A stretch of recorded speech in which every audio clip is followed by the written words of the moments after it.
এই রমজানে প্রথম গেলাম বাবার বাসায় ইফতার করতে।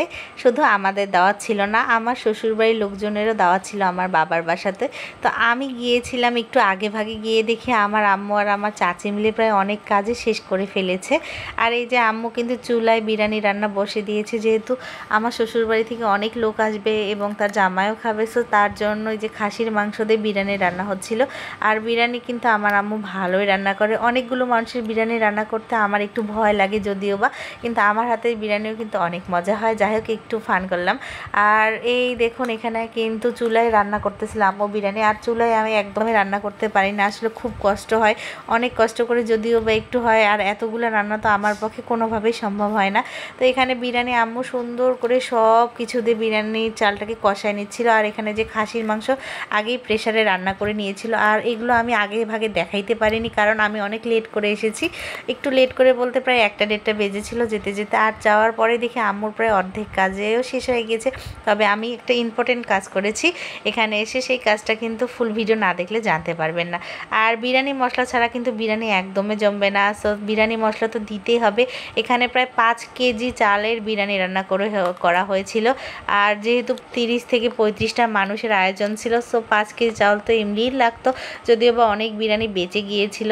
আর এখানে যে আম্মু বিরিয়ানি মশলাটা দিয়ে দিচ্ছিল। আর এই বিরিয়ানির ফাইনাল লুকটা দেখানোর কথা আমার মনে ছিল না, কারণ আমি কাজে চলে গিয়েছিলাম।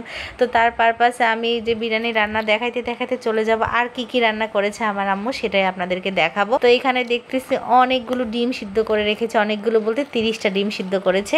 আর এই ডিমগুলো কিন্তু আমি ছিলাবো, আসলে ডিম কিন্তু খোসা ছিলাতে আমার অনেক ভালো লাগে। তার পাশাপাশি এই যে গরুর মাংস রান্না করেছিল, গরুর মাংস এইগুলা কিন্তু আম্মু সব আগে ভাগে রান্না করেছে। আর তার সাথে কিন্তু এই যে ছোট মাছ ভাজি, ছোট মাছ ভাজি কিন্তু আমার অনেক পছন্দের একটা খাবার।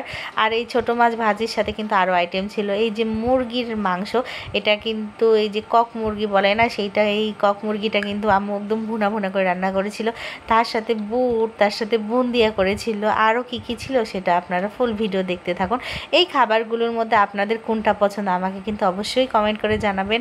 আর এখানে কিন্তু আমি এই যে তরমুজ নিয়ে এসেছিলাম, মানে যেহেতু অনেকগুলো মানুষের ইয়ে ছিল, তো এই জন্য আমি বড় বড় 2টা তরমুজ, কলা, মালটা, পেয়ারা এগুলো কিন্তু আমরা আমাদের পক্ষ থেকে নিয়ে গিয়েছিলাম। আর এই কলার যে এত দাম এই রমজান মাসে, ভাবা যায় এক হালি কলার দাম 40 টাকা 50 টাকা। যাই হোক, অনেক দাম, আমাদের মতো মধ্যবিত্তদের কাছে এটা অনেক বেশি, তারপরও তো খেতে হবে। আর এখানে যে আমার চাচি শসা, এই যে গাজর ছিলাচ্ছিল।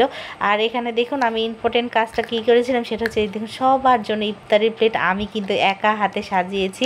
প্রায় 35টা প্লেট আমি একা হাতে সাজিয়েছি। আর অনেক আইটেম ছিল। যাই হোক, আলহামদুলিল্লাহ সুন্দরভাবে দিনটা পার হয়েছে। আর আমরা সবাই অনেক আনন্দর মাধ্যমে দিনটা পার করেছি। আল্লাহ আমাদের সবার রোজা কবুল করে নিক। আমাদের মনের দোয়া আল্লাহ যাতে কবুল করে, সেই দোয়াই আমি আল্লাহর কাছে করি। আমাদের জন্য দোয়া করবেন।